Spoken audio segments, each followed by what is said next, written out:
Amém. Graça e paz, queridos. Amém. Nós estamos em poucas pessoas, mas é necessário. Eu gosto muito dessa última música que nós cantamos, porque nós precisamos de Jesus, não é verdade? Nada é impossível para Ele, e só Ele realmente pode nos curar. Por isso que eu amo o Evangelho, porque o Evangelho não tem outra pregação. O Evangelho só tem uma pregação, Jesus. Por isso que o Evangelho liberta. Enquanto que as religiões têm várias pregações, o Evangelho só tem uma.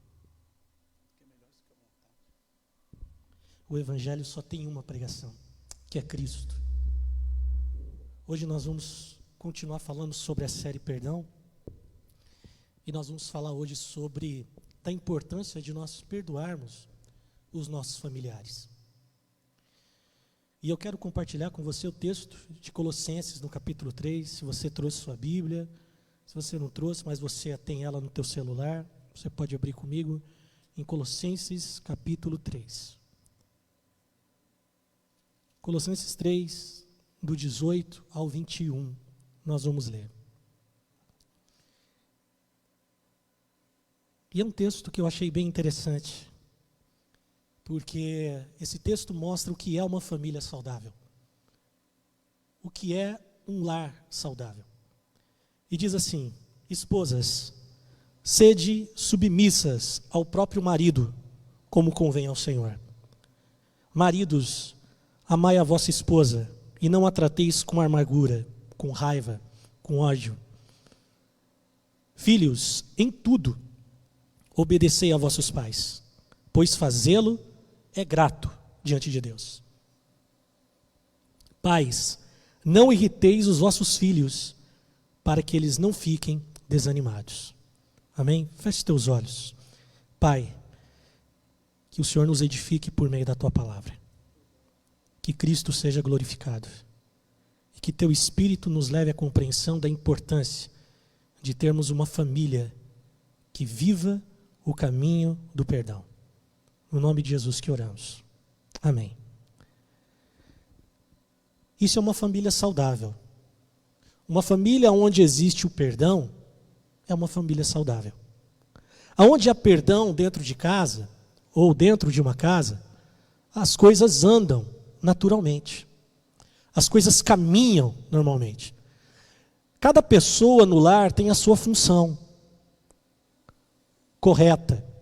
A esposa consegue se submeter ao esposo, o esposo consegue amar a esposa, o filho consegue obedecer aos pais, e os pais não provocam seus filhos a ira, ou seja, não agridem seus filhos, não espancam seus filhos, ou não humilham seus filhos. Por quê? Porque num lar onde há perdão, há saúde dentro da família. A saúde emocional, a saúde no relacionamento conjugal, a saúde no relacionamento de pai para filho e de filho com o pai. Agora, quando não há perdão, a família desanda. Quantos casos eu tenho certeza que você já presenciou, se não na tua casa, na casa de alguém, onde o filho ofendeu o pai ofendeu o filho, aonde o esposo ofendeu a esposa e a esposa ofendeu o marido, aonde o pai humilhou o filho e o filho humilhou o pai.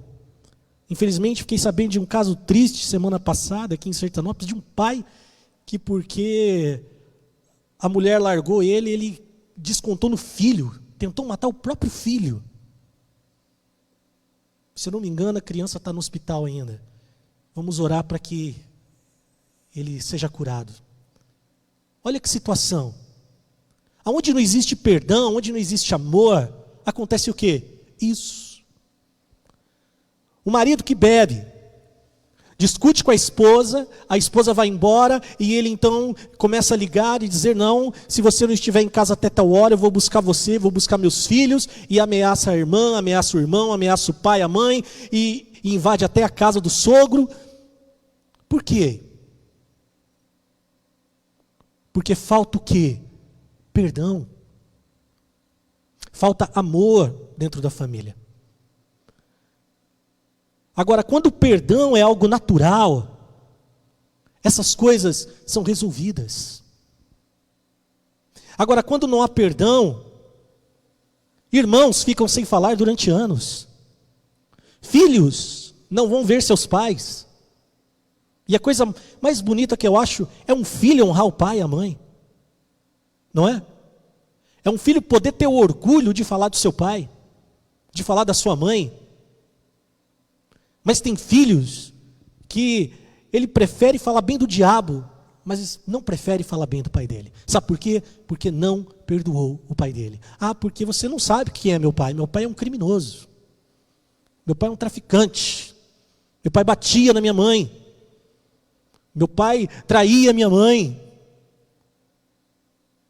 Porém, o Evangelho é uma convocação a perdoarmos os nossos familiares.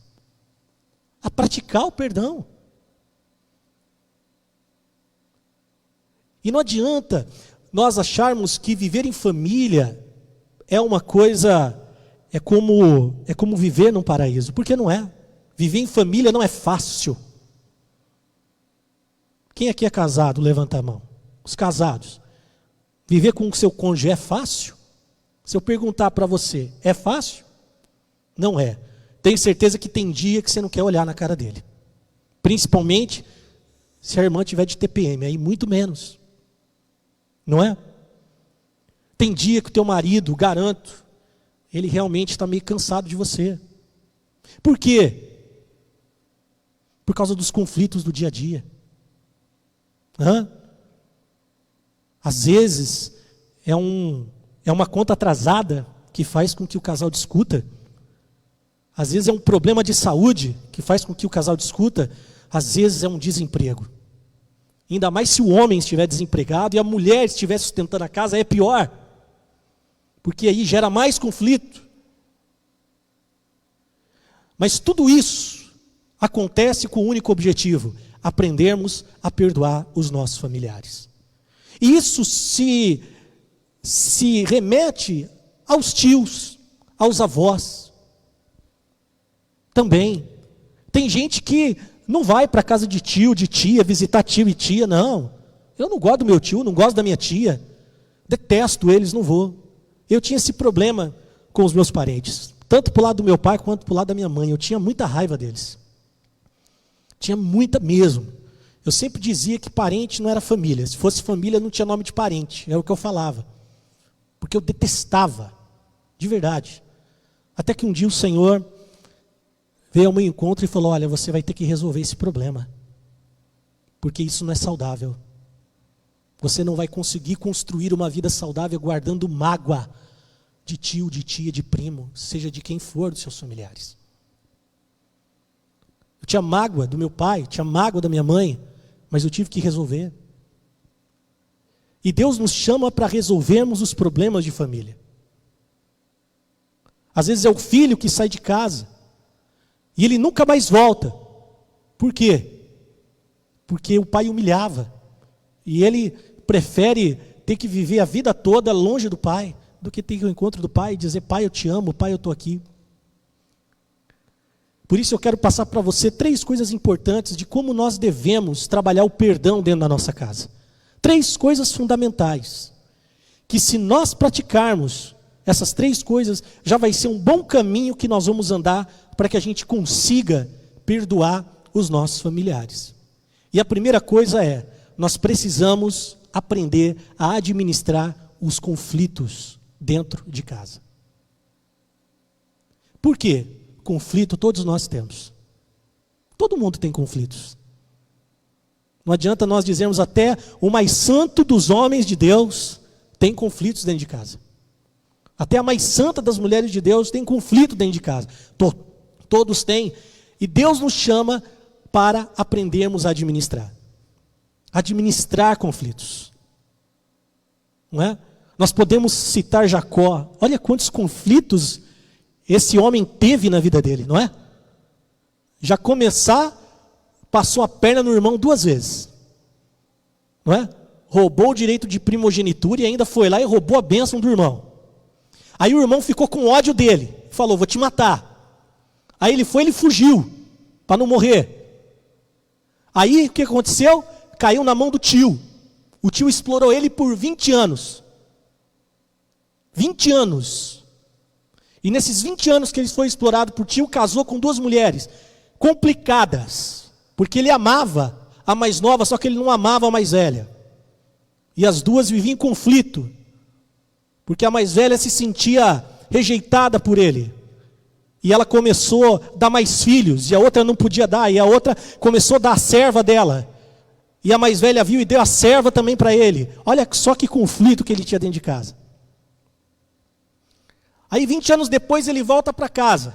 E quando ele está voltando para casa, primeira coisa que acontece, o sogro dele vem atrás dele. O que ele pensa? Vou morrer. Ele tem um bate-boca com o sogro, no outro dia o sogro vai embora e deixa ele seguir o caminho dele. Só que daí ele tem um outro problema pior. O irmão dele está vindo de encontro com ele. Agora, qual é o pensamento de Jacó? Agora eu vou morrer. Meu irmão jurou há 20 anos atrás que ia me matar. Eu vou morrer. Jacó então manda todo mundo para frente e ele fica para trás. É nessa hora que ele tem um encontro com Deus no Val de Jaboque. E a sua vida muda. Mas quando ele sai do Val de Jaboque, ele vai de encontro com o irmão. Na hora que ele vê o irmão, o que ele faz? Ele começa a andar e se ajoelhar, andar e se ajoelhar. Sabe por quê? Porque ele estava clamando por misericórdia diante do irmão. Ele não queria morrer. Ele não queria ver a família dele ser morta. Mas amém, porque Deus quebrantou o coração do irmão dele. E o irmão dele, ao vê-lo, abraçou chorando e eles se reconciliaram. Mas olha só o conflito que esse homem teve. E depois teve o conflito do filho. Ele amava mais o filho do que os outros, porque o filho era filho de Raquel, o grande amor da vida dele. Os irmãos tinham ódio do garoto. Venderam ele para o Egito. Depois anos se passaram e o jovem tinha se tornado governador. Foram tudo para lá por causa da fome. Só que um dia o pai morre. O que os irmãos falam um para o outro? Agora nós vamos morrer, porque ele vai nos matar. E José chega para eles e diz: não vou fazer isso. Vocês praticaram mal contra mim, mas Deus transformou o mal em bem. Vocês estão perdoados. Enquanto vocês estiverem no Egito, eu vou cuidar de vocês. E José cuidou dos irmãos deles até o fim da vida dele. Isso é perdão. Isso é perdão. José soube lidar com os conflitos da sua casa. José soube lidar com os conflitos com seu irmão. Qual foi a maneira que ele soube lidar? Pedindo ao seu irmão misericórdia. Porque se ele chegasse com um ar de arrogância diante do irmão, como você acha que o irmão iria tratá-lo diante daquela situação? Ué, estou vindo aqui de peito aberto, o cara vem com arrogância, pera lá. Quem pisou na bola comigo foi ele. E Jacó soube lidar de que forma? Se humilhando e falando: olha, eu errei. Eu vim aqui, por favor, pedir para que você não me mate, nem minha família. Me perdoe. Um exemplo de alguém que soube lidar com situações difíceis foi Salomão. Um belo dia, 2 mulheres chegaram com um bebê no colo. E elas disseram para o rei Salomão: esse bebê é meu filho. A outra falando: não é. Só que na noite anterior tinha acontecido uma coisa. Elas moravam juntas e elas engravidaram ao mesmo tempo. E elas tiveram um filho na mesma noite. Só que o filho de uma morreu e o filho da outra sobreviveu. E a que perdeu o filho, o que ela fez? De madrugada aproveitou que a amiga estava dormindo, pegou o filho vivo dela, trocou pelo filho morto. Quando a mãe da criança viva acordou, lógico, mãe sabe quem é o filho. Olhou e viu: opa, esse aqui não é meu filho. O meu filho está com você. E aí a mãe que perdeu o filho falou o quê? Não, você está enganado, esse filho é meu. E aí a mãe da criança fala o quê? Não, nós vamos levar o caso diante do rei. Salomão ouve aquilo e vê as duas brigando. Ele então cata uma espada e diz: traga a criança aqui. Eu vou fazer o seguinte: para parar com essa briga, eu vou cortar a criança no meio. E aí tudo resolvido. Uma vai ficar com uma parte, a outra com outra, e vocês vão embora para casa. Na hora que ele falou isso, A que tinha perdido o filho falou o quê? Gosto dessa ideia. Mas a que teve o filho, a que era a mãe de verdade, ela falou, não faça isso. Eu prefiro que fique com ela do que o senhor a mate. Naquele momento, o que Salomão fez? Você é a mãe da criança. Dê o filho a ela. Isso é saber lidar com conflitos. Isso é saber lidar com situações.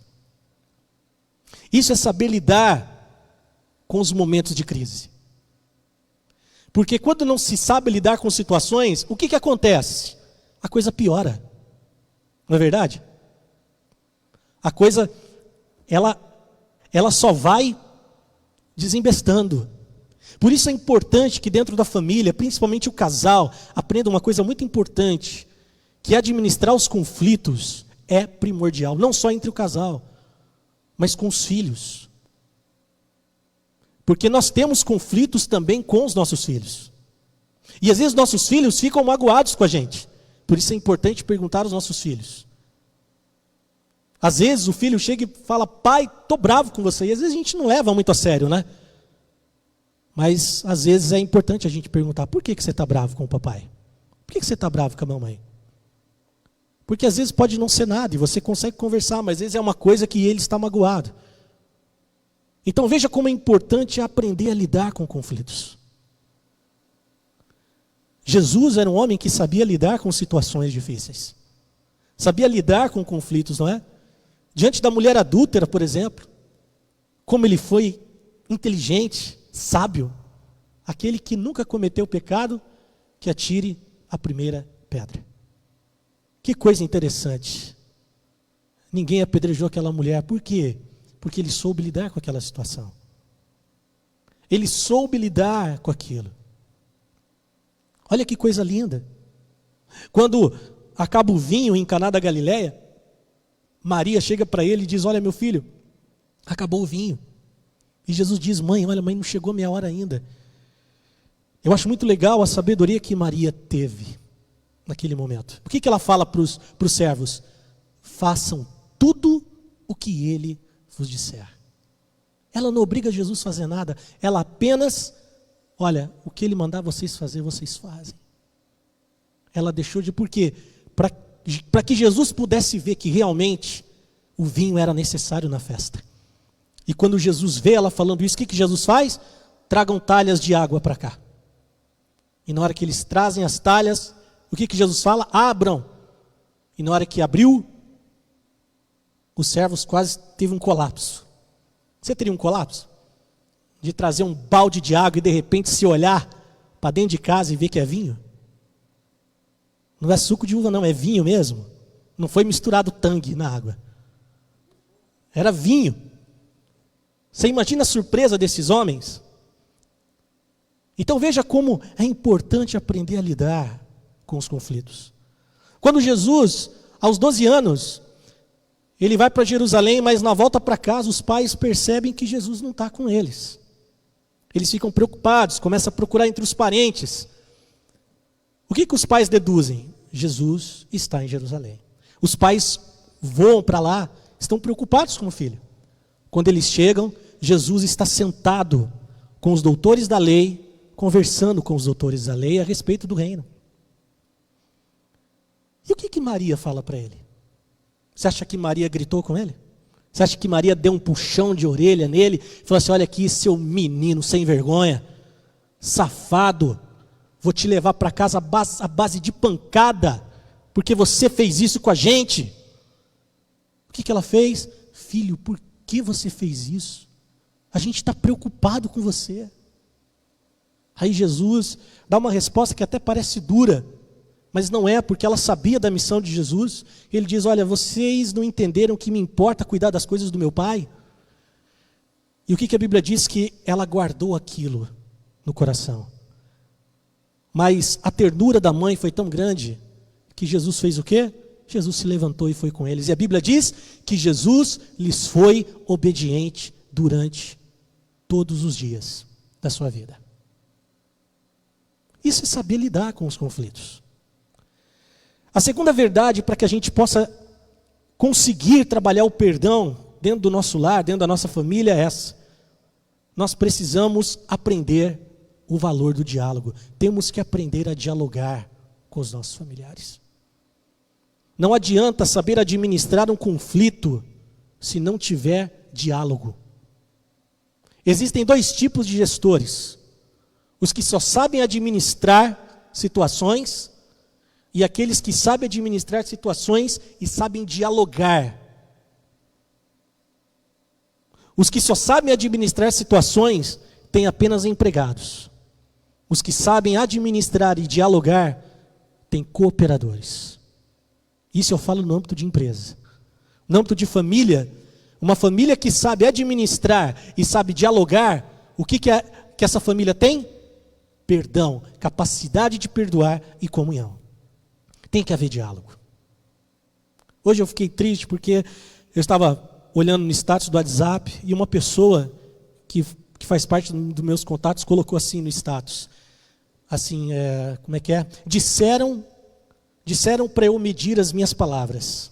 Aí ela colocou embaixo: vai se lascar. 4 centímetros. Eu olhei aquilo e fiquei refletindo sobre aquilo e pensei: meu Deus, essa pessoa não entendeu que medir as palavras é importante para que haja saúde na família. Para que haja saúde. Já ouvi um ditado: quem fala muito, dá bom dia a cavalo. Tem gente que a língua não cabe dentro da boca. Marido começa a brigar com a esposa. O que a esposa faz? Em vez dela saber administrar, vê que o marido tá bravo, fala: olha, depois a gente conversa, deixa se acalmar primeiro. O que ela faz? Ela começa a jogar. Aí a coisa piora. E a mesma coisa do marido. Às vezes a esposa está naqueles dias e ela chega arrebentando tudo e falando e tal. Qual é a atitude que o marido tem que ter? Fala: olha, vou deixar você se acalmar, e depois que você se acalmar, a gente vai conversar sobre isso. Porque a melhor coisa é deixar ela soltar os nervos e deixar ela quieta. Depois que você vê que ela está calma, senta e fala: olha, você falou aquilo outro, eu quero saber o que está acontecendo. Aí sim, vocês podem conversar. É a mesma coisa o filho. Às vezes o filho está naqueles dias, está bravo, está daquele jeito. E quem tem já filho grande, às vezes o filho já é casado, e às vezes a nora vem em casa: ah, teu filho fez isso comigo, teu filho fez aquilo comigo, ah, é tua nora, que não sei o quê, papapá. O que o pai e a mãe têm que fazer no momento como esse? Incentivar o quê? Os filhos, os genros, as noras a dialogarem, não é? Só que tem pais que os filhos brigam com os cônjuges, eles falam o quê? Ah, larga! Separa! Não é assim?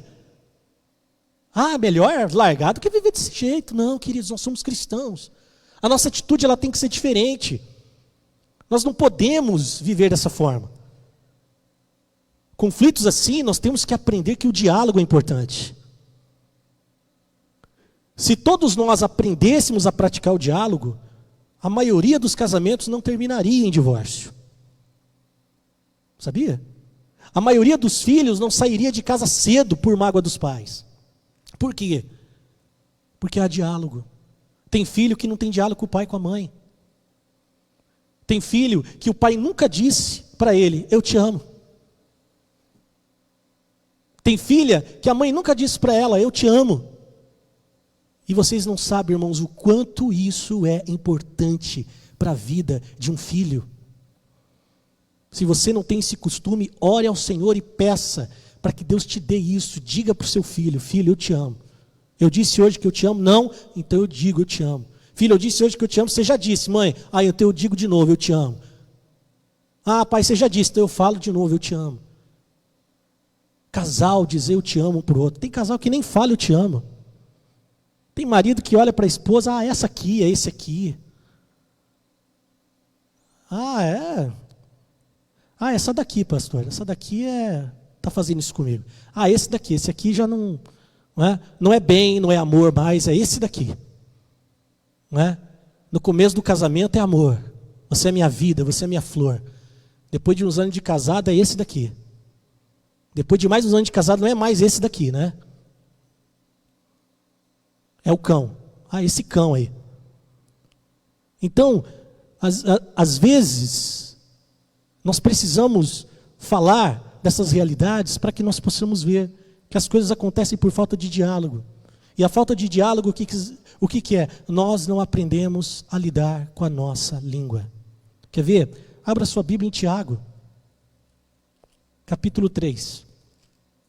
É um texto conhecido, mas nós vamos falar dele. Nós não vamos ler tudo, mas olha só.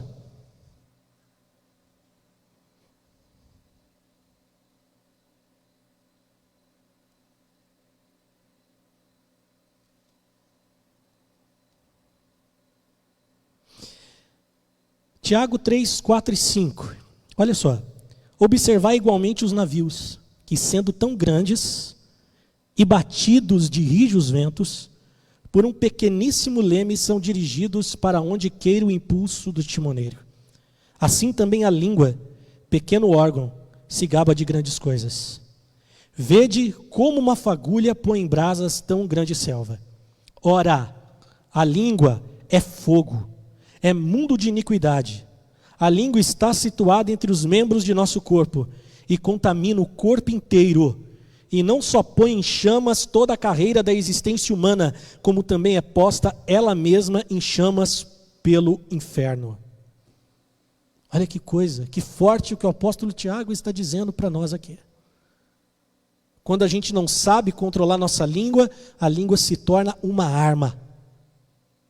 Jesus mesmo falou que pelas nossas palavras nós seríamos justificados e pelas nossas palavras nós seríamos condenados.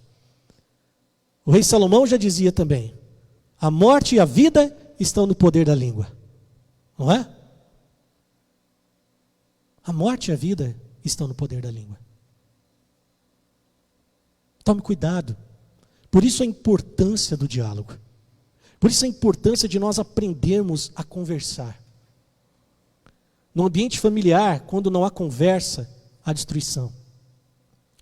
E por último, e um dos mais importantes, para que haja esse diálogo, para que haja esse saber administrar, é preciso orar para que o perdão aconteça no ambiente familiar. Sem oração, nada acontece. Nada. E hoje nós temos uma dificuldade com a geração da igreja de hoje. É uma geração que tem dificuldade com oração. É uma igreja que tem dificuldade em orar. É uma igreja que tem dificuldade de interceder uns pelos outros em oração. E nós temos que aprender a importância da oração dentro do ambiente familiar. Fazer o devocional com o cônjuge. Não só fazer o devocional com o cônjuge, fazer o devocional com os filhos. É importante. O pastor Ariel uma vez falou uma coisa que eu fiquei assim maravilhado. Quem dera eu tivesse um pai assim que fizesse isso comigo. Ele falava que o pai dele fazia devocional com eles. E tirava textos da Bíblia com eles. Ali na mesa do café da manhã. Isso é o quê? Ensinar os filhos. É fazer o culto doméstico. É realmente viver isso. É incentivar. É incentivar o filho a amar as Escrituras. É orar junto com o esposo. Ah, não, mas eu já oro, minha esposa ora no canto dela. Mas não, mas vocês precisam ter um tempo juntos também. Um tempo de oração. É necessário que orem juntos. Porque se houver algum problema, o que vai acontecer? Se houver alguma coisa, o Senhor vai revelar. E ali vai poder ser resolvido. Quando Jesus amaldiçoou a figueira, lá em Marcos 11, e depois no outro dia os discípulos falam, olha, a figueira que o Senhor amaldiçoou secou. Uma das coisas no final que Jesus vai falar é o quê? Quando vocês estiverem orando, se vocês lembrarem que alguma pessoa tem algo contra vocês, ou vocês têm algo contra alguém, perdoem. Perdoem. Porque se vocês perdoarem aos homens as suas ofensas, Deus perdoará as vossas. Mas se vocês não perdoarem aos homens as vossas ofensas, Deus não perdoará o quê? As vossas. Veja como o evangelho é simples, é perdão. Por isso, queridos, que o Senhor nos ajude a termos famílias saudáveis. Amém? Que a sua família seja saudável. Que o seu casamento seja saudável. Que os seus filhos sejam saudáveis. Que o seu relacionamento com eles seja saudável. De que forma? Aprendendo a administrar os conflitos. Aprendendo a dialogar e orando. Orando em família. Orando com os filhos, com o cônjuge. Orando. Amém? Deus abençoe. Feche teus olhos, vamos orar mais uma vez. Pai, muito obrigado, porque a tua palavra foi ministrada. Que o Senhor cuide de nós, que o Senhor nos abençoe. E que, Senhor, que todos nós possamos sair daqui edificados pelo teu poder, pela tua glória. Que possamos chegar em nossa casa edificados e com o coração sedento em vivermos o perdão dentro da nossa casa. A perdoarmos nossos familiares, seja cônjuge, filhos, seja tio, tia, avô, avó, quem for. Nos ensina, Pai, a administrarmos conflitos familiares. Nos ensina a aprendermos o diálogo. E nos ensina a orarmos como família. É no nome de Jesus que oramos. Amém.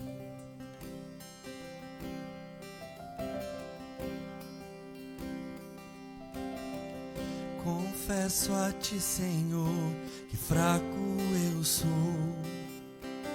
Tão fraco eu sou, mas forte tu és. Eu venho a ti, Senhor, sem nada pra dar. Só quero pedir, vem e ajuda-me, ó Deus. Confesso a ti, Senhor, que fraco eu sou.